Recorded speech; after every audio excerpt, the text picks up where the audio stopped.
Okay. Okay. This is this this is gonna be fun. Yo, VG, 1 vote for Air Diver. Cool. That's 3 votes now. Captain Clever burned his 2 votes on Air Diver. There's a crazy man and subscribe with a tier 2, so that's the least I can do.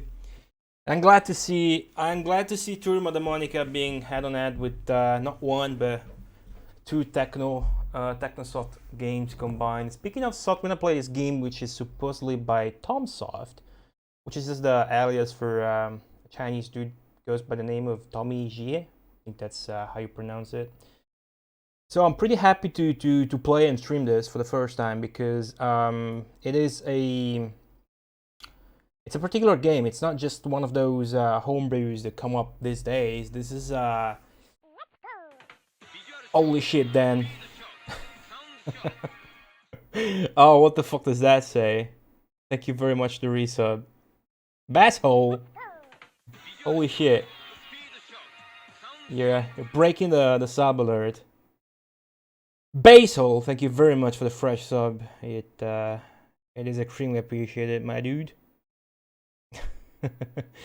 Alrighty, so you seen Sharpie played Thunder Force? Air Diver?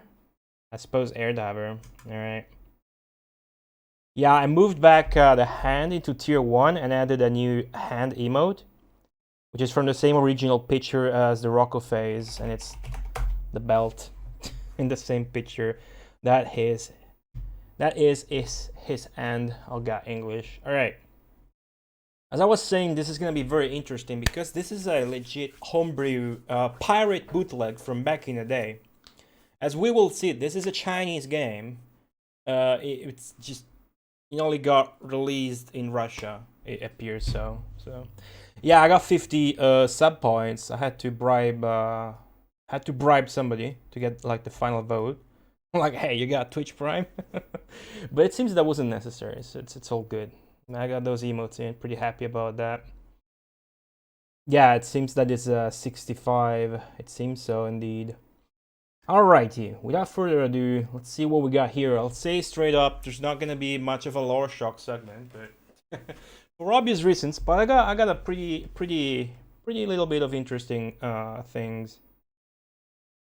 Well, let me refresh the bot so Basehole can vote as well. Just need to close this.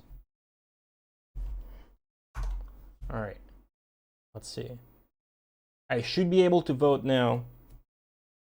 That's pretty much it, Bo. That's Mo. Alright, call the first section Pirate Shock just because I had to get something in there. It's not gonna be much, but it's gonna be fun.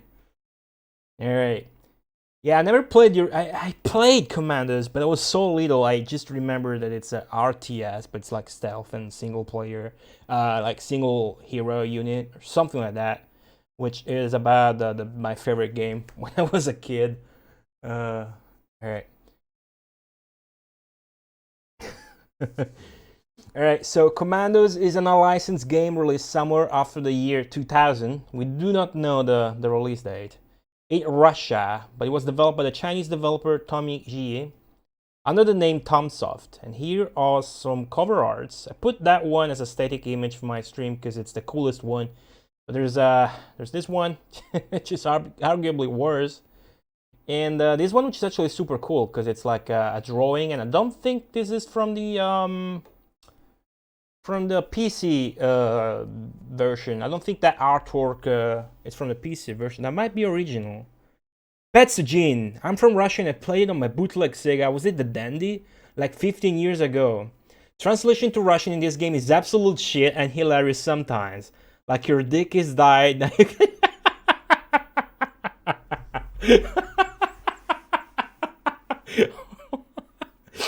Alright, yeah, I know that the translation to Russian is shit. I was gonna talk about that because it's basically machine translated. Because it's like Chinese Google translated, even worse, because it's old Google Translate, into Russian. But that's very precious. Thank you very much for sharing that. Oh, dude, do you still have your copy? Damn, that's precious. Thanks for sharing. Can another vote for Elemental Master? It's pretty cool. Jan Zaloon, hello there, dude. Welcome, welcome. Tondagos and everybody else, good to see you. All right, so this game is actually into a 16 megabits cartridge, which we know back in the day was pretty hot stuff. Well, the 32 megabits one came out, of course, by then, because this is after the year 2000 we're talking about. So 32 megabits is pretty much the biggest cartridge you could get, which equals to like a ROM the size of 4 megabytes. So this game is 2 megabytes, 16 megabits, and I heard good things about it, at least in my little bit of research. This could be pretty cool. This could be pretty cool. Of course, this is a port of the Windows RTS game, released all over the world on the 1st of July 1998 by Eidos, and was developed by Pyro Studios, a Spanish company. This game sold more than 3 million copies, and then release day made like over $40 million, something like that. Also spawned its own series across different consoles, such as the PlayStation 2 and the Xbox. Well, Betsujin, you say big deal, but I would very much like to have some Russian bootlegs, especially of these unique games, you know? Also pirated, but then again, this is the only way that game came out now, isn't it? SDS, what's up? Yep, Dragon indeed. Apparently, this is gonna be pretty cool for what it is, cool, Jay. But it's only gonna have 5 levels. Bootleg Italy, it's actually accurate. Now, as you might imagine, the information behind this sort of a rogue Mega Drive version is very scarce and unconfirmed, actually.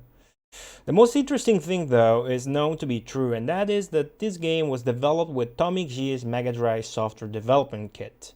SDK stands for Software Development Kit, if you encounter that later on. Now, other games that were developed with the same kit are on the Mega Drive. Harry Potter, actually, I don't think this stuff is on Mega Drive. Harry Potter is. Harry Potter should be. Command & Conquer Beta, and Pokemon Crazy Drummer. Right. All I know is that we're gonna play more games with this development kit. Now, this Tomsoft SDK is available from download around the internet and even on Atomic G's own website. What we know this contains is an English documentation on the Mega Drive's chip architecture, a C++ compiler, so the games don't appear to be written in original language, which would be the Assembly 68000, which, by the way, wink wink, Tanglewood was written in. A new Mega Drive game. You guys might want to relook into that in provision of my next stream of it whenever my physical copy arrives. Also contains a debugger and a MIDI to GIM converter, meaning we cannot expect much in the way of soundtracks from these games. Now, GIM is basically GYM. It's the original format for Mega Drive music tracks. If you're familiar with original raw music data for these consoles, there's like maybe you know the SPCs, one for Super Nintendo. Mega Drive is GIM. All right. So let's see what we got here. All right. Now this guy, we don't really know for certain that this guy single-handedly made this game, but presumably was made by him after leaving this company that made a lot of pirate games, not only for the Mega Drive. As we will see, what's up, Jiggy and Kale, Battle Master and Void. Damn. Oh man, you caught up with Rampart. That's like one of the most epic moments, of course. I appreciate it. Now, this guy seems to have moved into graphics design business as seen in his website over at highgraphics.com. Over here, I got a link for you guys. Of course, it's all in Chinese and relatively interesting. But yeah, Elemental Master has gained some votes. Jiggy, I know you wanted to vote into that. Air Diver's got a vote. Thunder Force 4's got another vote. And if you guys are new and don't know the new poll system, these votes do get saved, meaning that, let's say Thunder Force 4 does not win, and stays at 7 votes. Next poll, if it comes up in the randomizer, it will still have its 7 votes. All right. Let's see what we got here. All right, so Tommy Xie in this Dragon Co. not only was the lead programmer, but other than developing the Mega Drive SDK, it also developed the Famicom SDK, the software development kit. So it made its own, basically, game developer tools for both systems, which is pretty impressive and especially interesting if you think we're talking about post-2000 bootleg games, even though as we will see the Famicom ones are just late 90s, which of course is like saying Mega Drive post-2000 for the Famicom. Now they developed presumably 8 titles on the Nintendo console and 5 on the Mega Drive. All dates are also uncertain, a little list here for you guys on the Famicom, and the titles are going to be the most interesting thing.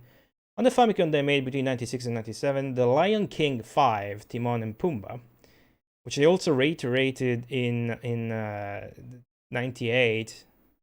Oh, I guess the 97 one is The Lion King 3, yeah, I messed that up.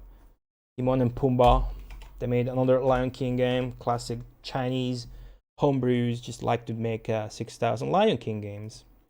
As you might have seen, I did play a Chinese Lion King 2 game before. I don't even know if, I think it was Taiwanese though, I'm pretty sure that was Taiwanese. They made Panda Baby, Wait and See, Tom and Jerry 3, Felix the Cat, which I think it's the most known one. And they then made 2 games published by Shenzhen Nanjing Technology, whatever, Honglo Mang and Luanqi Sanghua. That's Famicom stuff, so we're not going to look into that. What we are eventually going to look into are their other Mega Drive games. Death Caliber, 2002, May the 18th. And the Command & Conquer Beta, which is probably not going to get added to the list, but Death Caliber certainly is. And other than Commandos, they made Deer Hunter and Iraq War 2003. Franken, what's up? Oh, please. Please, no politics jokes. Somebody might get offended. Now, they also made a Neo Geo game, The King of Fighters 2004. Look at me saying no politics jokes after saying they made Iraq War 2003 in 2003. That's one certain date at least.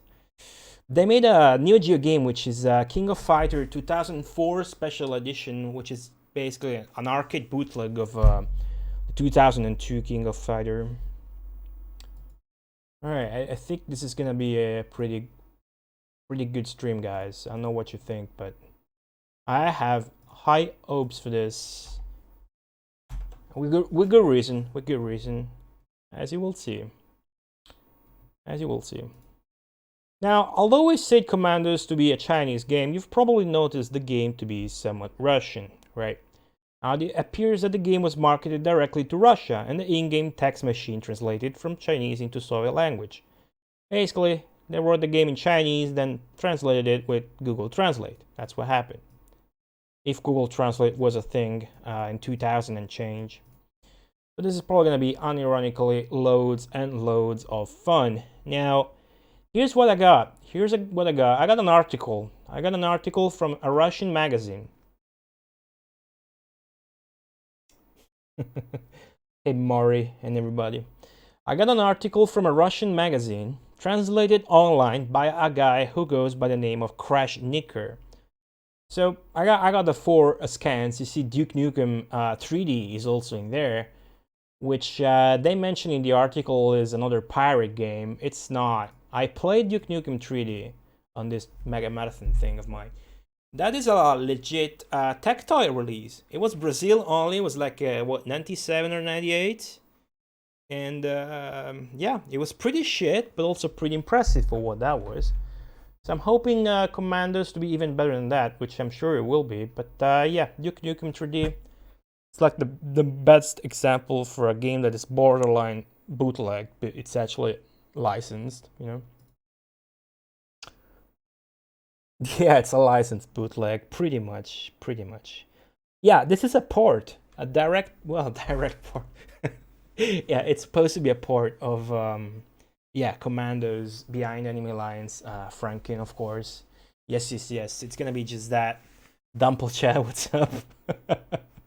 Oh fuck, that's so funny though. It does say Commandos, doesn't it? Alright, this game will be known as Commandos from now on, just like Mario was known as Mapno, the Russian bootleg. Oh boy, that was already precious. Oh, I doubt this is gonna be as cool as Mapno. Oh, Mapno was a really good meme on this channel. Imagine me playing a Mario bootleg. Oh, it wasn't even the first one. Fuck, there was that other Taiwanese one. I played a Taiwanese Mario bootleg and a Russian Mario bootleg. Even before the PAL system came up. Oh, okay. I don't even remember who to thank for that. It's probably fucking Olimars now, isn't it? Hey, this cat. Oh, what the fuck is the Pectopa? I love it. Alright, so here's the article. I'm just gonna read the translation from it. Now, everyone knows that pirates keep watering the plentifying soil of Mega Drive. And now the comrades and relatives of Hosum Pak, which is a Korean name, and I read it's like an inside meme in Russia or something. The relatives of Hosum Pak have a whole bunch of projects for the owners of Sega 16-bit consoles. Today we're going to tell you about two of them that stand out against the others. And there it goes with Commandos, and Duke Nukem 3D 1 is not translated, but it does not interest us. Commandos. The first game, as in Commandos as opposed to Duke Nukem, was not actually expected by the others, while thoughts about porting it to Mega Drive would be treated like an unreal insanity. Now, just disclaimer, I don't know how well this is written, probably not that well, but just reading as it is, I did not translate this. But these agile Chinese proved that there's nothing impossible yet again, and made a rush on the bastions of cold PCs. Well, who actually noticed that, not counting us? Alright. However, I'm glad to present you Commandos in the 16-bit format. Oh, and this is like a magazine from Russia talking about Mega Drive games. In the year 2000 and something, which is actually normal in Russia, they still play that. Probably on the Dandy, but it counts. It's even more precious. The story, whatever, of the game is taking place during World War II at the Nazis' rear. A small team is going under control of the player, and in that small team, every member is being a pro in their favorite jobs. The goal of each level is pretty simple, to complete a mission without losing even a single warrior. Just change within the screenshots of the magazine. In the Mega Drive version of this game, you can play as the following characters. We're gonna use this as a little bit of a manual, even though we don't, of course, have the manual. Yeah, okay, yeah, I did read something about Liu Kang. I just didn't look too deep into it. Yeah, so the article, the article writer is by mentioning this game was made by Chinese, it's calling the developers Liu Kang's relatives. But Liu Kang is citing the Korean actor dude, which is pretty funny. No comes. All right. Oh wait, the Mega Drive in Korea was called first the Super Aladdin Boy, then the Super Game Boy. So that Super Boy name does not surprise me at all. All right, we got Green Beret, the most important and skilled saboteur in the team. Some kind of a ringleader. His strong shoulders will carry all the primary tasks in this game. Has a knife, able to move the dead enemy's bodies to a secluded nuke. Has a bunch of medkits and a decoy in his possession. Then we got a sniper, never leaves his sniper rifle alone, which he uses for shooting the enemies out on large distances without any miss. Use this advantage for destroying your opponent who's being far away. His only weakness is low amount of ammo. Then we got the Marine. As soon as he has a harpoon, he can kill the enemies without any noise. One more unique ability of this character is a scuba gear that allows him to pass water obstacles without being detected, and of course, the ability to ride teammates on a boat. That sounds pretty fucking crazy good, but I don't know how useful that would be. We'll see. Probably want to start as Green Beret, maybe. Alright, Sapper. The most explosive team member, knows how to use dynamite, throws grenades with a precise accuracy, and sets bear traps everywhere. But using his abilities is problematic, since it's very hard to get to the place of dynamite or trap setting without a proper weapon. Then we got the Spy, which I think is the last one. Yep, for this version at least. Spy has no weapon, and that makes him completely helpless when he meets an enemy. But the lack of weaponry is fully compensated with the ability to disguise that allows him to walk freely even under enemies' noses. In addition, you can also stand closer to the enemy soldier and kill him with a poison prick. What's up, Mango? The only loss of Commandos is the driver, who could control all the types of auto-transport. But even without him, the game is still addictive. Now, every character should complete only that kind of task that he is able to. And remember, when one of your soldiers gets killed, you have to restart all the mission over. Okay, I don't actually remember jack shit about the original game, but it's sounding like you have all of your units at disposal and then you have to go through them as they die, which is cool. I don't have to choose, well, I'll have to choose permanently. But the loss of one of the heroes is not such a big one.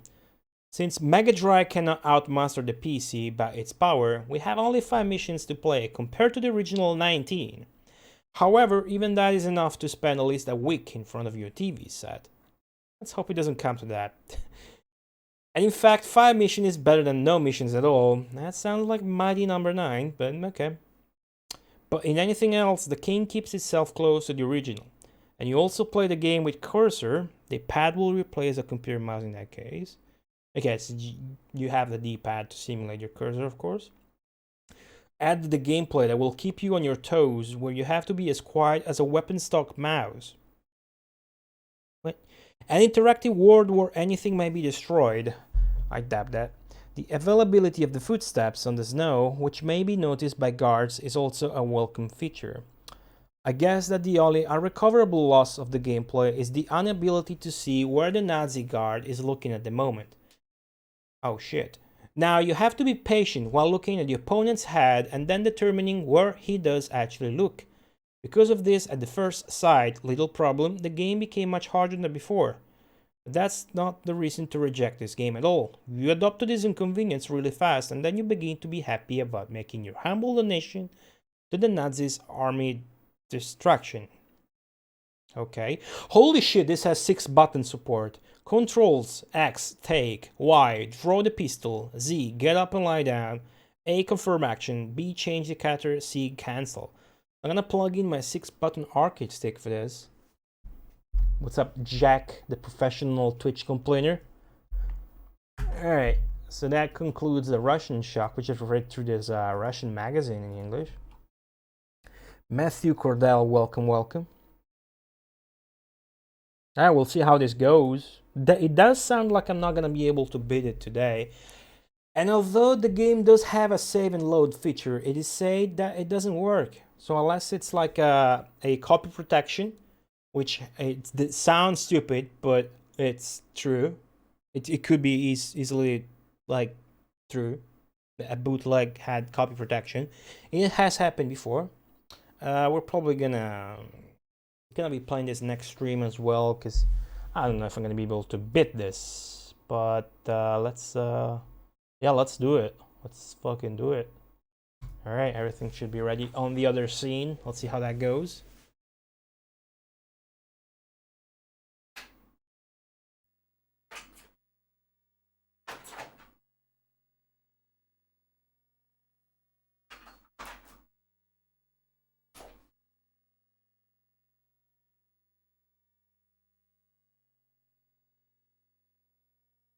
Oh yeah, there is a chance for a total disaster. I did load the ROM and it starts and goes to the menu and to the briefing, which is all in Russian, of course. But I do not know if the game actually plays. It might freeze because of copy protection. Right? And of course, I have a backup plan in case that happens. No, I don't. But it's all good. It's all good. All right. I think the music's gonna be shit, but we'll see. We'll see. All right, there you go, Commandos. Commadoc.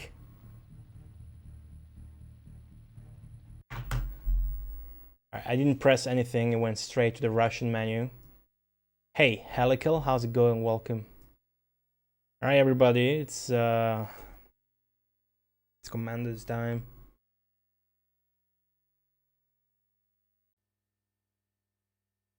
All right, it's